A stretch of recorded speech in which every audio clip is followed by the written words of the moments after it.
Bonsoir. Vous êtes poli déjà. Bonsoir, je m'appelle Jérémy Bélier, je viens de Nice et vous ne me connaissez pas. L'avantage, c'est que je ne vous connais pas non plus.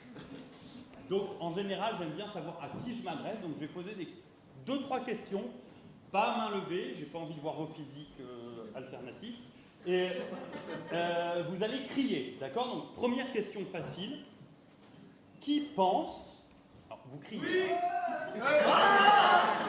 C'est bien, c'est un homme qui a répondu. Voilà. Alors.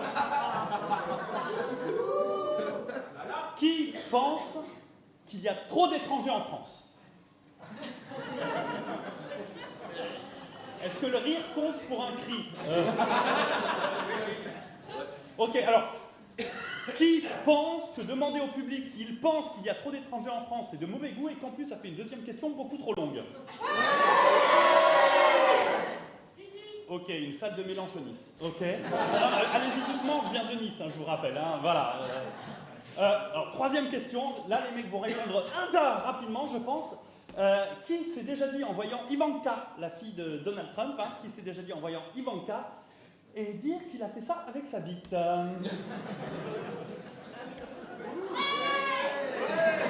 Voilà. Donc vous avez déjà imaginé la bite de Donald Trump. Ok. Bon, je pense que c'est le moment de vous raconter une blague. Si, je vais vous raconter une blague, c'est moi qui l'ai écrite. Voilà. Mise en situation. C'est Kim Il-sung qui rentre dans un bar. Et dans ce bar... Ouais, voilà. Je me disais bien qu'il faudrait que je fasse un point sur la dynastie dictatoriale communiste des Kim de Corée du Nord. Les Kim à la tête de la Corée du Nord, à ne pas confondre avec les Kim de Corée du Sud à la tête d'une entreprise florissante de petits bols en terre cuite. Et je ne vous parle pas des Kim à tête de Mérou d'énergie douce, ça n'a rien à voir. Okay. Donc, en ce moment, le dictateur en place à Pyongyang, j'ai vu un regard vide, Pyongyang, c'est la capitale de la Corée du Nord. La Corée du Nord qui est au nord de la Corée du Sud et au sud-est de la Chine, entre la mer de Chine orientale et la mer du Japon. Tu me feras plaisir de réviser ta géographie. Voilà. Donc en ce moment, le dictateur en place au pays du matin frais. Alors oui, je sais qu'en Occident, on dit pays du matin calme, mais la traduction littérale, c'est pays du matin frais, et là-bas, les matins sont frais et calmes. Alors je me fais pas chier!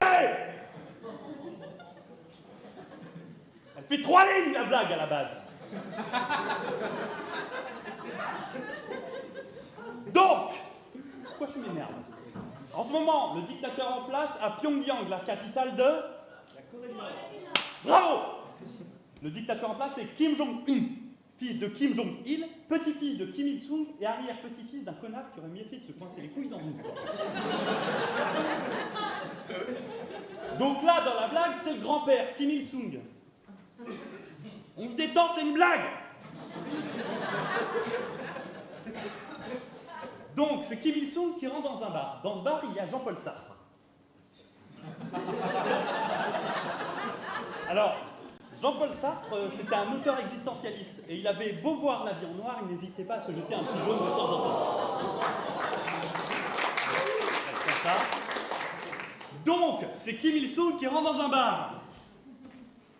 Il y a Jean-Paul Sartre dans ce bar. Et quand Jean-Paul voit Kim, il lui crie « L'homme est condamné à la liberté !» Le problème, c'est que Kim, il ne parle pas la langue et il se demande ce qu'il lui veut, le vigleux. Alors il appelle son traducteur sud-coréen qu'il a enlevé 10 ans auparavant. Le problème, c'est que le traducteur, il est au chiottes avec un Américain en train de négocier sa fuite vers l'Ouest. Au même moment, il voit ses lèvres dans le bar. C'était mon steak, Valence, c'est John Wayne qui reproche à Richie d'avoir fait tomber le morceau de John Snowman en attrapant sa guitare pour chanter la bamba. Ba-ba-la, la bamba, ba-ba-la, la bamba. Devant tout ce temps perdu qu'il aurait pu passer dans un prévert, Sartre a la nausée.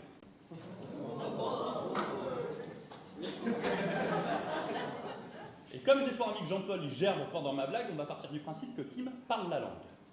Donc, 3 lignes. Hein.